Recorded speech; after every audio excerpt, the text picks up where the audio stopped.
प्रदेश कृषि विज्ञान कांग्रेस के आज के इस उद्घाटन सत्र में, आज के इस उत्तर प्रदेश कृषि विज्ञान कांग्रेस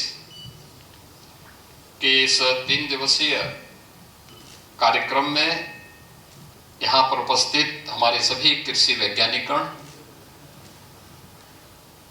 अलग अलग जिन विषयों को लेकर के यह कृषि कांग्रेस आयोजित की गई है उसके विषय विशेषज्ञगण, शोधार्थीगण और उपस्थित बहनों और भाइयों, मैं सबसे पहले उपकार को और उनके साथ की उन सभी संस्थाओं को जिन्होंने उत्तर प्रदेश के अंदर कृषि विज्ञान कांग्रेस का आयोजन किया है, इसमें उत्तर प्रदेश कृषि अनुसंधान परिषद, उपकार, भारतीय गन्ना अनुसंधान संस्थान, अंतर्राष्ट्रीय संस्थान,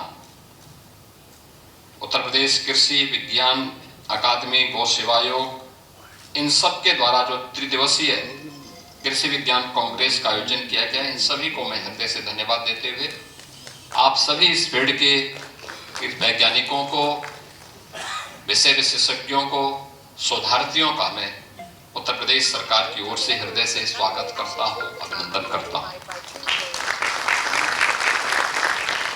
वास्तव में जब हम लोग इस महत्वपूर्ण विषय पर चर्चा करेंगे, 3 दिनों तक अलग अलग विषयों को लेकर के हम चर्चा करेंगे, तो कृषि और कृषि से जुड़े हुए उस सभी क्षेत्रों को समाहित करते हुए हम यहाँ पर उन मुद्दों को आगे बढ़ाएंगे जो हमने फील्ड में कार्य करके देखा है या जो परिणाम हम लोग लेकर के आए हैं, उसी चर्चा को हम आगे बढ़ाएंगे।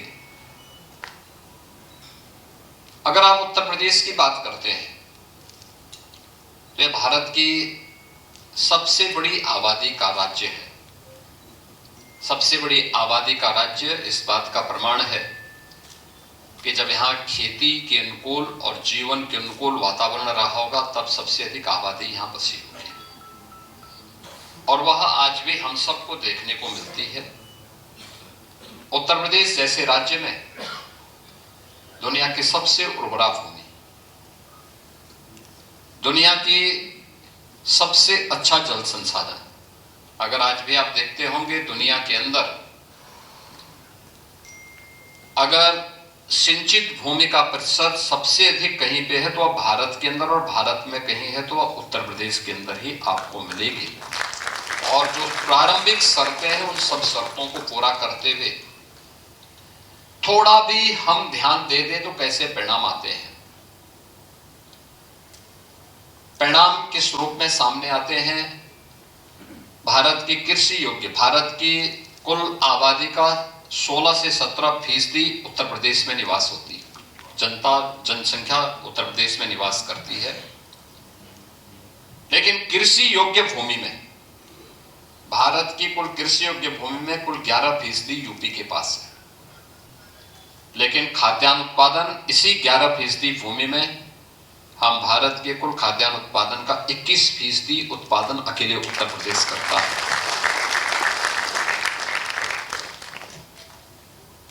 थोड़ा प्रयास कर दिया जाता है, परिणाम कैसे आते हैं? कृषि उत्पादन की जो गति है उसको कैसे बढ़ाया जा सकता है? गत 9 वर्ष में मुझे इस बात पर प्रसन्नता की अनुभूति होती है कि थोड़े बहुत प्रयास जब किए जाते हैं तो परिणाम कैसे आते हैं। हमने कृषि विकास की दर को उत्तर प्रदेश के अंदर 8% से बढ़ा करके 18% तक पहुंचाने में सफलता प्राप्त की, और जिस क्षेत्र में सबसे अधिक पोटेंशियल यूपी के अंदर मौजूद है वह फील्ड में मानता हूं कृषि और कृषि से जुड़ा हुआ क्षेत्र है। अगर आप भारत के विकसित भारत और आत्मनिर्भर भारत की गाथा को देखेंगे, जब ये भारत दुनिया के अंदर, दुनिया की अर्थव्यवस्था में, जब उत्तर प्रदेश यानी भारत जब 44 से 45% अर्थव्यवस्था पर उत्तर प्रदेश का अधिकार था। उसका आधार भारत की कृषि थी, यानी भारत का अन्नदाता किसान था और भारत का कारीगर था। यानी यही दो थे। यहां पर खेती को हमने केवल किसान को केवल खेती तक सीमित नहीं रखा था, वो अपने आप में कारीगर भी था। ये दोनों काम मिलकर के होते थे। हमारा किसान उत्पादक था और वही किसान जब कारीगर के रूप में काम करता था तो उद्यमी के रूप में भी अपने आप को स्थापित करता था। यानी कारीगर उत्पादक से उद्यमी बनने की गाथा है भारत की कृषि की, और वैदिक काल से उत्तर प्रदेश उसकी भूमि रही है। आक्रांताओं ने भारत की खेती पर ही हमला नहीं किया, यहां की उद्यमिता पर भी हमला किया। जो किसान पहले उत्पादक था और फिर उसको कारीगर के माध्यम से उद्यमी बनने की गाथा को आगे बढ़ाता था,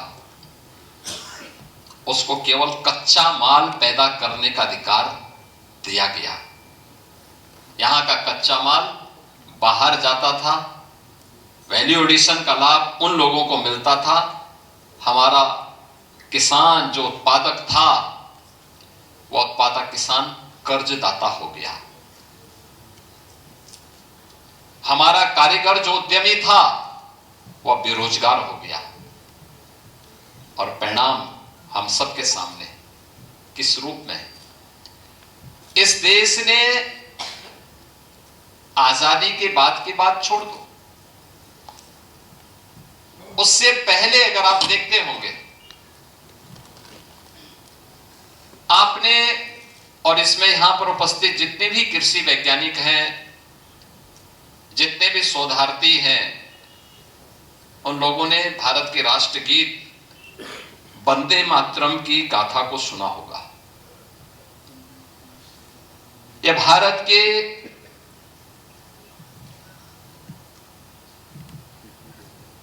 अंदर आनंद मठ पर आधारित एक उपन्यास है, उस उपन्यास का एक पार्ट है।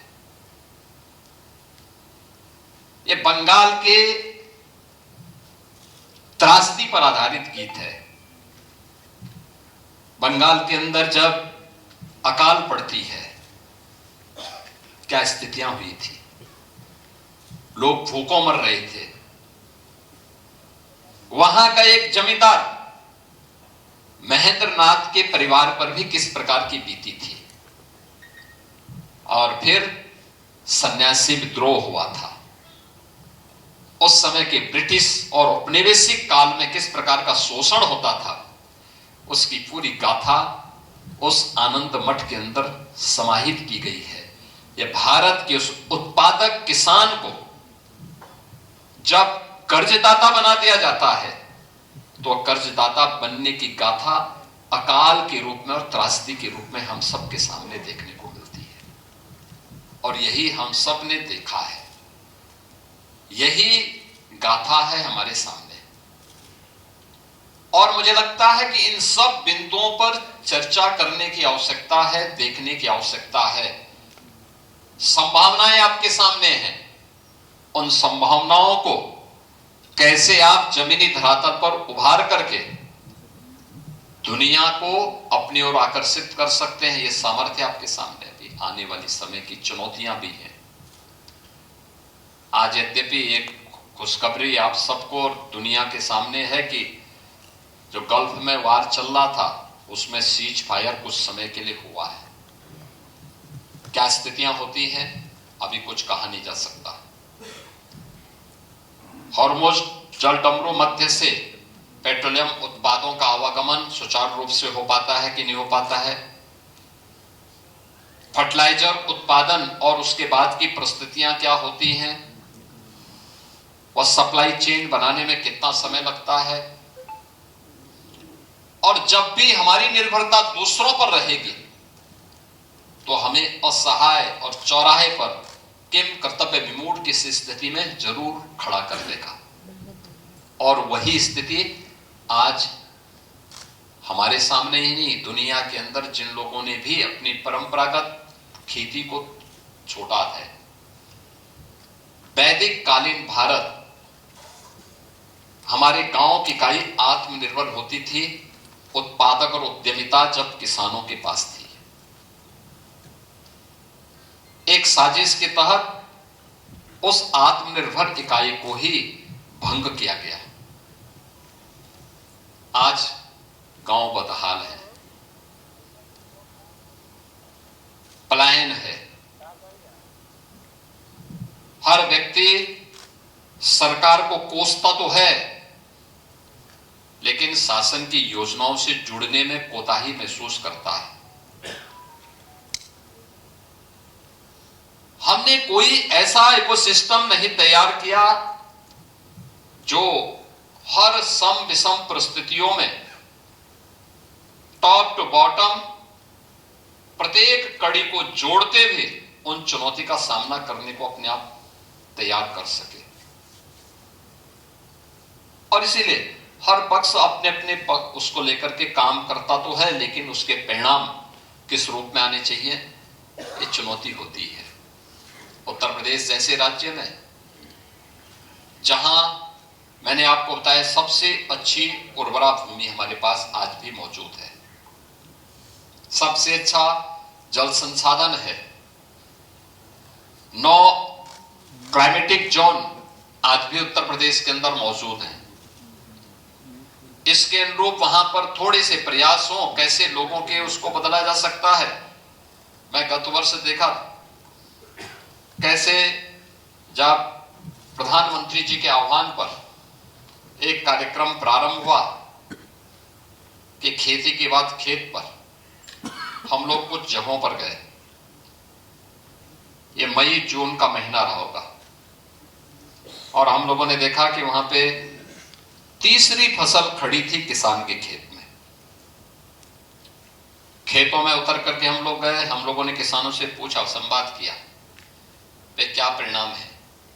उन्होंने कहा हमें प्रति एकड़ 1 लाख रुपए की बचत हो रही है मक्का की खेती करने की। यानी 1 लाख रुपया एक किसान 1 एकड़ में प्राप्त कर रहा है। और ये तीसरी फसल है जिस प्रदेश में पहले एक फसल लेने में किसान को परेशानी होती थी, क्योंकि बिजली नहीं थी, पानी नहीं था, समय पे बीज नहीं मिलते थे, समय पे उसके लिए कोई प्रोक्योरमेंट सेंटर नहीं स्थापित होता था।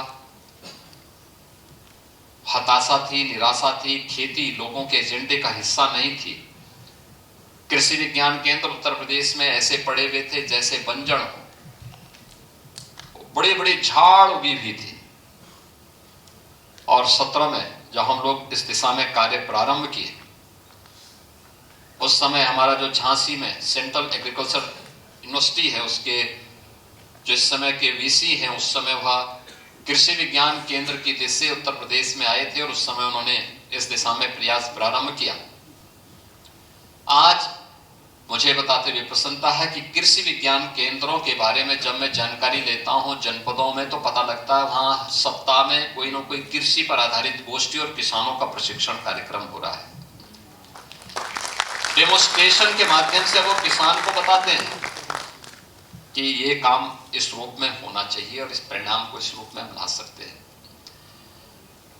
ये चेन बनी है कृषि विज्ञान केंद्र और कृषि विश्वविद्यालयों के आपसी समन्वय के माध्यम से। उन वैज्ञानिकों के पोटेंशियल को आगे बढ़ाने का काम आगे बढ़ा है। सरकार ने कृषि और खेती को भी एक एजेंडे का हिस्सा बनाया है और अन्नदाता किसान उसके साथ जुड़ा है। आज हम लोग अकेले गन्ना उत्पादक किसानों को, जिस उत्तर प्रदेश में 10-10 वर्षों से गन्ना मूल्य का भुगतान नहीं हुआ था, चीनी मिलें बंद हो रही थी, बेची जा रही थी, आज वे शुगर कॉम्प्लेक्स के रूप में काम कर रहा है। और उत्तर प्रदेश देश का कुल गन्ना उत्पादन का 55% अकेले उत्तर प्रदेश उत्पादन कर रहा है। इथेनॉल उत्पादन 41 करोड़ लीटर से बढ़कर के लगभग 2.25 लाख करोड़ तक पहुंच चुका है। इतना 2.25 लाख करोड़ तक ये पहुंच चुका है। यानी लगातार इसमें वृद्धि हो रही है और ये देश में नंबर 1 पर है। हम लोगों ने अब तक गन्ना किसानों को ही अगर आप देखेंगे तो लगभग 2,90,000 करोड़ रुपए से अधिक की राशि गन्ना किसानों के खाते में हम डीबीटी के माध्यम से भेज चुके हैं। थोड़ा सा प्रयास हो, कैसे चेंज लाया जा सकता है। आज मुझे बताते हुए प्रसन्नता है, उत्तर प्रदेश के अंदर जो 122 चीनी मिलें चल रही हैं, उनमें से 106-107 चीनी मिल ऐसी हैं जो 6-7वें दिन गन्ना मूल्य का भुगतान करती रही, यानी गन्ना मूल्य के भुगतान में लेट नहीं। ये सब कुछ आपस में जुड़ा है। लोग नए नए चीनी मिल लगाने के लिए कहां आगे आ रहे हैं। हम कह रहे नहीं भी थोड़ा रुक जाओ, गन्ना कम ना पड़े, पहले टेक्नोलॉजी अपनाओ। गन्ना उत्पादन बढ़ा है, थोड़ा सा प्रयास है, टिश्यू कल्चर ने उसमें स्थान लेना प्रारंभ किया है, लोगों ने नई तकनीक अपनानी प्रारंभ की है, अच्छे बीज आने प्रारंभ हुए हैं, समय पे बीमारी को चिन्हित किया जाता है और उस बीमारी का समाधान का रास्ता भी निकलता है। लेकिन इस सब के बाद भी कैसे हम भारत की प्राचीन पद्धति के अनुसार उत्पादन बढ़ाने के साथ साथ उसको पोषण के साथ कैसे हम जोड़ सकते हैं, यह एक चुनौती हम सबके सामने होगी। कैसे हम फर्टिलाइजर का स्थान नेचुरल फार्मिंग के साथ और जैविक खेती के साथ ले सकते हैं, इस पर कार्य को आगे बढ़ाने की आवश्यकता है। उन बातों को आगे बढ़ाने, तकनीक कैसे किसान की उत्पादक कम लागत में उत्पादन ज्यादा कर सकता है, इन सभी मुद्दों पर अब कार्य को आगे बढ़ाने की आवश्यकता है। और इन्हीं सब बातों को लेकर के आज भारत को खाद्य उत्पादन के लिए, खाद्य संकट के लिए जूझना नहीं पड़ रहा है। पर्याप्त मात्रा में प्रचुर खाद्य उत्पादन भारत के अंदर हो रहा है, भूखमरी की स्थिति नहीं है। चेंज कैसे लाया जा सकता? 2014 के पहले याद करिए, देश के अंदर सबसे ज्यादा किसान आत्महत्या कर रहा था। आज देश के अंदर ये स्थिति, अगर किसी का इंडिविजुअल कोई मामला हो उसको छोड़ दिया जाए तो आत्महत्या किसान के स्तर पर एकदम समाप्त हो गया है। ये परिवर्तन, किसान की आमदनी कई गुना बढ़ी है। यह परिवर्तन आज हम सबको एक नया चेंज हम सबको देखने को मिलता है। और इसलिए आज के दिन पर हम सब इस बारे में देखते हैं। मैं 17 के पहले भी देखता था, 17 के बाद भी मैं लगातार इस बात को देखता हूं। 17 के पहले की चुनौती क्या थी? कोई यानी पब्लिक के मन में, किसान के मन में एक अविश्वास था, उसको सरकार पे कोई फेथ नहीं थी, उसका कोई विश्वास नहीं था, क्योंकि उसे मालूम था ये लोग जो बोल रहे हैं इनको खेती किसानी से कोई मतलब है नहीं। किसान आत्महत्या करता था, प्लान करता था, अलग अलग प्रकार से वह प्रताड़ित होता था। कोई सरकार की नीति नहीं थी। अन्नदाता उस समय केवल एक चुनावी मुद्दा होता था और इसीलिए जाति के नाम पर लोग बांटते थे, तमाम प्रकार के वादों में बांटते थे। लागत अधिक थी, उत्पादन कम होता था और जो उत्पादन भी करता था उसमें बिचौलिए हावी थे। यानी प्रोक्योरमेंट सेंटर नहीं चलते थे, बिचौलियों के माध्यम से सब खरीदा जाता था और परिणाम क्या होता था? अन्नदाता कर्ज के रूप में बोझ से दबता था और वह आत्महत्या करने के लिए मजबूर होता था। और 2017 के बाद हम लोगों ने कार्य जो प्रारंभ किया, आज हमारे पास इसके लिए स्पष्ट नीति है।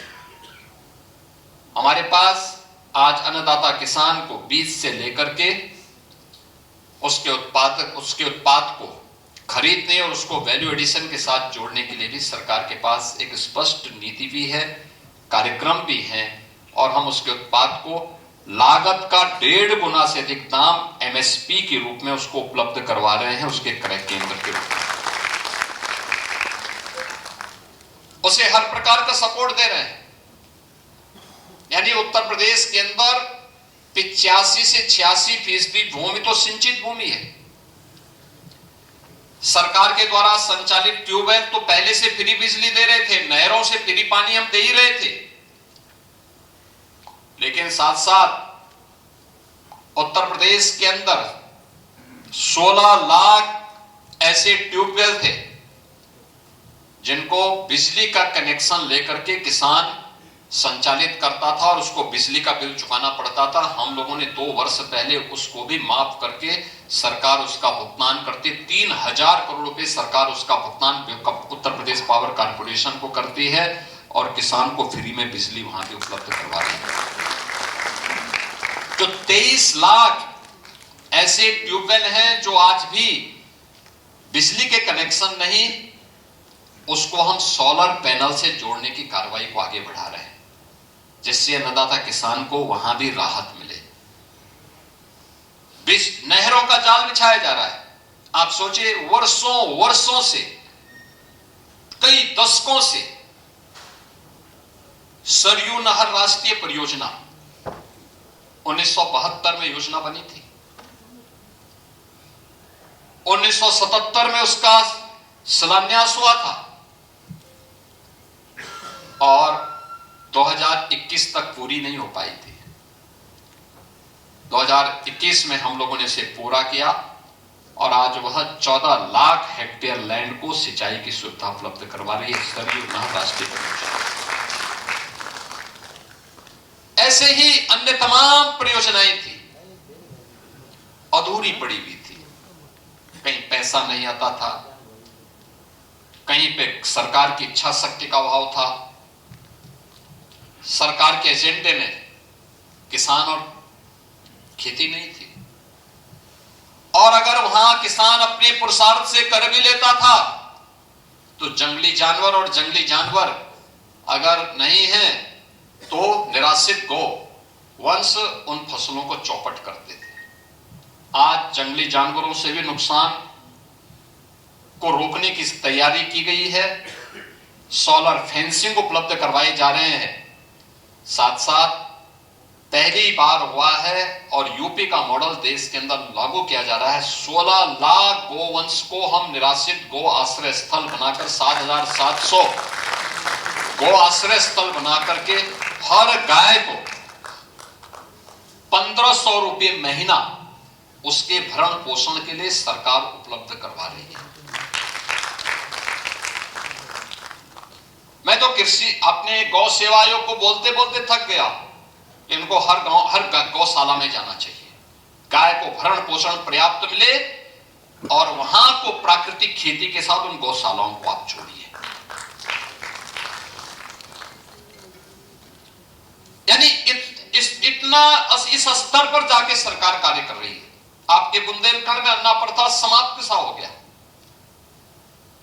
हर जगह उसके परिणाम हैं, लेकिन सरकार की योजना का प्रचार प्रसार गौ सेवा आयोग के स्तर पर जिस रूप में होना चाहिए उसका भाव आज भी दिखता है।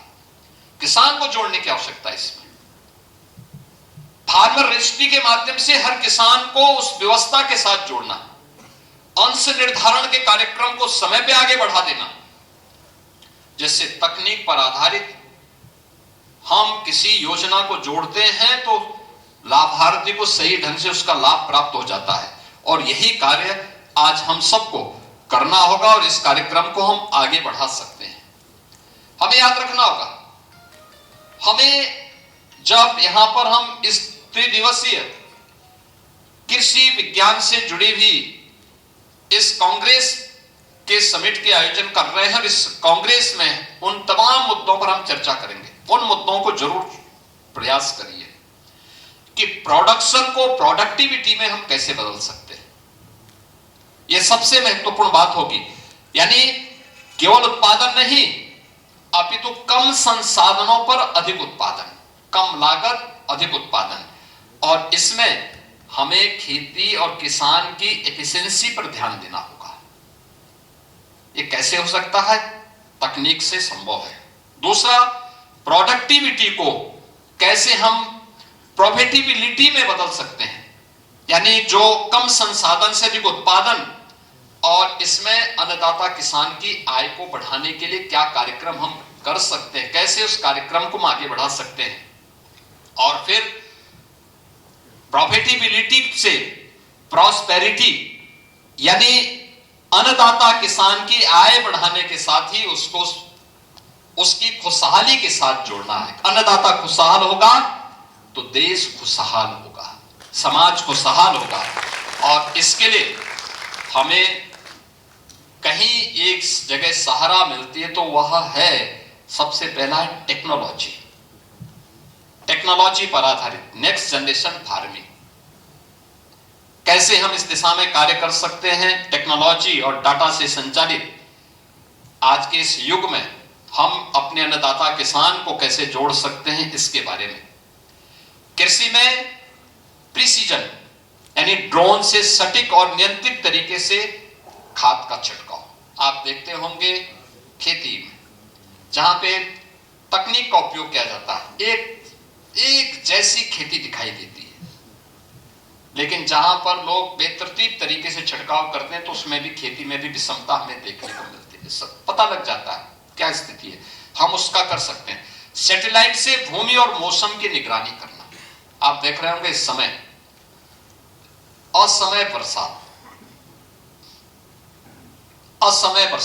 अतिवृष्टि, ओलावृष्टि, आंधी तूफान के कारण खड़ी फसल पूरी नष्ट हुई है। आज मैंने यद्यपि कई बैठक, लेकिन आज मॉर्निंग में ही मैंने काफी बड़ी बैठक ली है कृषि से जुड़े हुए इस मुद्दे को लेकर के। यानी खेती जब किसान उसको अपने घर में लेकर के समेटने के लिए जा रहा था, तीसरी चौथी बार अतिवृष्टि, ओलावृष्टि और आंधी तूफान से उसकी फसल लगभग नष्ट हो गई है। और इसके लिए सरकार ने अब अपनी एक कार्य योजना बनाई। आज प्रातःकाल ही मैंने एक व्यापक कार्य योजना को आगे बढ़ाने के लिए कहा। एक कि सबसे पहले इस पूरी प्रक्रिया में कहीं जनधन की हानि हुई तो उत्तर प्रदेश एक ऐसा राज्य है जहां पर वह जो हमारा किसान है, किसी भी आपदा में जनहानि पर अन्नदाता किसान या बटाईदार या उसके परिवार के किसी सदस्य के दुर्घटना की चपेट में आने पर उसको तत्काल कंपनसेशन देने की व्यवस्था हम करते हैं। और उसके लिए मुख्यमंत्री कृषक दुर्घटना बीमा योजना के अंतर्गत हम उसे 5 लाख रुपए की धनराशि तत्काल उपलब्ध करवाते हैं पीड़ित परिवार को। हमने कहा 24 घंटे के अंदर अन्नदाता किसान को यह सहायता मिलनी चाहिए। पशु हानि पर भी राहत कोष से यह राशि इसको तत्काल उपलब्ध हो जाए। अगर किसी किसान का या किसी नागरिक का आवास अग्निकांड की चपेट में, तूफान की चपेट में, अतिवृष्टि या ऐसी किसी चपेट में आ गया, तत्काल उसके लिए मुख्यमंत्री आवास योजना में एक आवास उसको उपलब्ध करवाने की कार्रवाई भी करें। अतिवृष्टि, ओलावृष्टि के कारण जो नुकसान हुआ है, स्वाभाविक रूप से बीमा कंपनियां सर्वे करेंगे, अपने अनुसार देंगे, पूरा नहीं दे पाएंगे। हमारा प्रयास होना चाहिए कि बीमा कंपनियां तो उसको कंपनसेट करे ही, साथ साथ राज्य को आपदाग्रस्त घोषित करते हुए हम हर पीड़ित किसान को सरकार के स्तर पर मदद करें। और सरकार ने उसके लिए आज आदेश जारी कर दिए हैं। बहुत इस पर हर जिलाधिकारी को आज ही आदेश जारी हो रहे हैं। ये चुनौती हमारे सामने बनी रहेगी, लेकिन हम लोग खेती की प्रक्रिया को भी, अगर हमें पूर्व अनुमान हमारे सामने है तो बहुत सारी जगह हम इन कार्यों को कर सकते हैं। मुझे यानी तकनीक कैसे उपयोगी हो सकती है। अर्ली वार्निंग सिस्टम हम लोगों ने सोनभद्र जिले में लगवाया। मुझे याद है मिर्जापुर और सोनभद्र में आज से 5 वर्ष पहले एक दिन में 30 मौत हुई थी आकाशीय बिजली से। लाइटनिंग की घटना के कारण जो मौतें हुई थी एक दिन में, और उस दिन यूपी और बिहार को मिलाकर के 90 मौतें हुई थी आकाशीय बिजली के कारण। तो मैंने उस समय एसडीएमए को भी बुलाया, अन्य सभी संबंधित विभागों को बुलवाया। मैंने कहा मुझे बताओ कि आखिर इसको रोकने के लिए यह हुआ कि अर्ली वार्निंग सिस्टम के माध्यम से हम 3 घंटे पहले लोगों को इसकी सूचना दे सकते हैं, उनको इसके बारे में जागरूक कर सकते हैं। हम लगाओ, इक्विपमेंट लगाओ, लगने प्रारंभ हुए और आज उसके परिणाम सोनभद्र में हम लोगों ने पहले पायलट प्रोजेक्ट लगाया, बहुत अच्छे परिणाम सामने आए हैं। यानी मौत जहां एक दिन में 30-30 मौतें होती थी, आज वह यदा कदा किसी के पास फोन नहीं है या समय पे सूचना नहीं हो पाई उसको, या उसने सूचना को अनदेखी की है, उसको छोड़ दिया जाए तो बाकी ये मौत अब 1 या 2 पे आ गई है। पूरी तरह उसको रोकने में मिर्जापुर और सोनभद्र उस दिशा में काफी आगे बढ़ा है। टेक्नोलॉजी उस दिशा में एक अच्छी भूमिका का निर्वहन कर सकता है और हमें सैटेलाइट से भूमि और मौसम की निगरानी की जानकारी और समय पे इसका व्यापक प्रचार प्रसार की सुविधा देना। इस रोज के लिए तैयार है। हमारे पास डॉपलर लगाए जा रहे हैं, इसके बारे में हम कार्य कर सकते हैं। इंटरनेट ऑफ थिंग्स के माध्यम से सेंसर से मिट्टी की नमी और पोषण का डाटा भी एकत्र करके हम किसान को इसके माध्यम से भी लाभान्वित कर सकते हैं।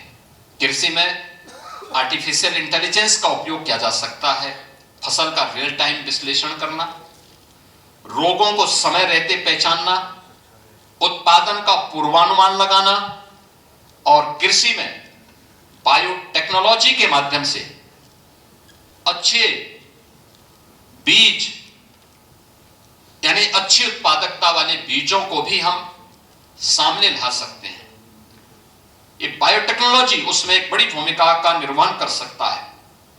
जो हमारे कृषि मंत्री कह रहे थे कि जलवायु परिवर्तन के इस पूरे परिप्रेक्ष्य में अगर आप देखेंगे तो उसके अनुरूप उस प्रकार की किस्मों को हम विकसित कर सकते हैं। ये आपके कृषि में बायोटेक्नोलॉजी का बेहतर उपयोग करके हम उस दिशा में आगे बढ़ सकते हैं। कृषि में डिजिटल एग्रीकल्चर प्लेटफॉर्म यानी किसान को बाजार से जोड़ने की कार्रवाई ये मौजूद है। मौसम और कीमत की जानकारी ये उपलब्ध करवाई जा सकती है, क्योंकि हम लोगों ने इतनी फ्रीडम दी है किसान को कि अगर मार्केट में अच्छा दाम मिल रहा है तो आप अपनी उपज मार्केट में दीजिए, जरूरी नहीं कि आप हमारे क्रय केंद्र में लेके आइए। बाध्यकारी समाप्त। 1 नेशन 1 मंडी के नियम को उत्तर प्रदेश में हम लोगों ने लागू किया है। मंडी शुल्क को हमने आधे से कम किया है। एआई आधारित डिजिटल सॉइल हेल्थ कार्ड, हर किसान को जानकारी मिले, सीधे मोबाइल पर सलाह और समाधान, यह आज हम सबको उनको उपलब्ध करवाने में एक भूमिका का निर्वहन उस स्तर पर किया जा रहा है और इसको और बड़े स्केल पे हमें करने की आवश्यकता है। अब समय आ गया है जब लैब टू लैंड नहीं बल्कि लैब इन लैंड, यानी पहले क्या होता था, लैब टू लैंड, तकनीक का प्रयोगशाला में निकाल करके तब खेती में ले जाया जाता था। नहीं, अब खेत ही प्रयोगशाला बने और खेत प्रयोगशाला बने, इस दिशा में हमें इस कार्यक्रम को आगे बढ़ाने की आवश्यकता है। यह महत्वपूर्ण होगा कि लैब यानी खेत ही लैब बने और उस दिशा में हम प्रयास कर सकेंगे तो वह एक बड़ा कार्य उस दिशा में हो सकता है। मेरा मानना है कि ये चुनौतियां हमेशा आती रहेंगी। मैं कृषि अपने मौसम वैज्ञानिकों से बातचीत कर रहा था कि भाई खेती के समय इतना क्यों हुआ। उसने कहा साहब ये वेस्टर्न डिस्टर्बेंस है, ये ईरान और पाकिस्तान में जो बवंडर उठा है उसका कारण। तो हमने कहा भी वो युद्ध से लड़े मरे, लेकिन भारत के अंदर ये क्यों हो रहा है? उन्होंने कहा साहब वेस्टर्न डिस्टर्बेंस का परिणाम है, काफी नीचे बादल हैं और यह ओलावृष्टि का भी कारण करेगा, असमय बरसात का भी कारण बनेगा और ये चुनौतियां हमेशा आती रहेंगी, क्योंकि कुछ लोगों की प्रवृत्ति है तो प्रकृति भी वहां की वैसी हो जाती है। वे शांति से नहीं रहते हैं, दूसरों को भी नहीं रहने देते, न कर देंगे न करने देंगे। तो उसी दुष्प्रवृत्ति का शिकार हमारा अन्नदाता किसान भी हो जाता है और इसलिए हमें देसी पद्धति को विकसित करनी पड़ेगी, और जिसके बारे में प्रधानमंत्री जी बार बार कहते हैं, और वह कहते हैं नेचुरल फार्मिंग। अंततः इसका समाधान नेचुरल फार्मिंग हो सकती है। चुनौती हमारे सामने आती है और उस चुनौती का सामना कैसे हम कर सकते हैं, इसके बारे में भी हमें, और मैं अपने कृषि वैज्ञानिकों से जरूर कहूंगा, तकनीक आवश्यक है, लेकिन फार्मिंग को कैसे और अच्छा किया जा सकता है इस दिशा में भी कुछ कार्य किए जाने की आवश्यकता है। ये महत्वपूर्ण है। मैं उत्तर प्रदेश कृषि विज्ञान कांग्रेस का जो हमारे उपकार और अन्य संस्थाओं ने मिलकर के इस कार्यक्रम को आगे बढ़ाया है, यह 3 दिवसीय कांग्रेस निश्चित ही अपने लक्ष्यों में पहुंचेगी। अपना अच्छे शोध पत्र यहां पर आएंगे, उसको फिर एक्शन टेकन के लिए एक प्लान भी हमें आगे बढ़ाने की आवश्यकता है और उत्तर प्रदेश के अन्नदाता किसान को इसके लिए लाभ हो सके, इस विश्वास के साथ हर कृषि विज्ञान केंद्र को भी इसके साथ जोड़ने की आवश्यकता है। हम जब इस प्रकार की संगोष्ठी करते हैं तो कृषि विश्वविद्यालयों को, कृषि विज्ञान केंद्रों को भी जोड़िए, अलग अलग दिन अलग अलग लोगों को जोड़िए। जरूरी नहीं कि सभी कृषि विज्ञान केंद्र के सभी लोगों को एक साथ आप बुलाइए। एक कृषि विज्ञान केंद्र में 6 से 7 कृषि अलग अलग सेक्टर से जुड़े हुए वैज्ञानिक हैं, जिससे संबंधित चर्चा और इस गोष्ठी में उनको बुलवाइए। 89 कृषि विज्ञान केंद्र यहां पर है, 20 तो AK सिंह जी ने यहां दिए थे 2017 में। आज 89 कृषि विज्ञान केंद्र हैं, कृषि विश्वविद्यालय हैं, ये सभी मिलकर के इस दिशा में कार्य करेंगे तो कुछ न कुछ लोगों के पास कुछ तो अनुभव होगा। प्रगतिशील किसान है, उनको भी इसके साथ जोड़ने की आवश्यकता है। अवश्य परिणाम आएंगे। आपकी इस 3 दिवसीय कांग्रेस के लिए मैं, जो आने वाले समय में विकसित भारत और विकसित उत्तर प्रदेश के आधार बनेगा, इसके लिए अपनी शुभकामना देता हूं। धन्यवाद। जय हिंद।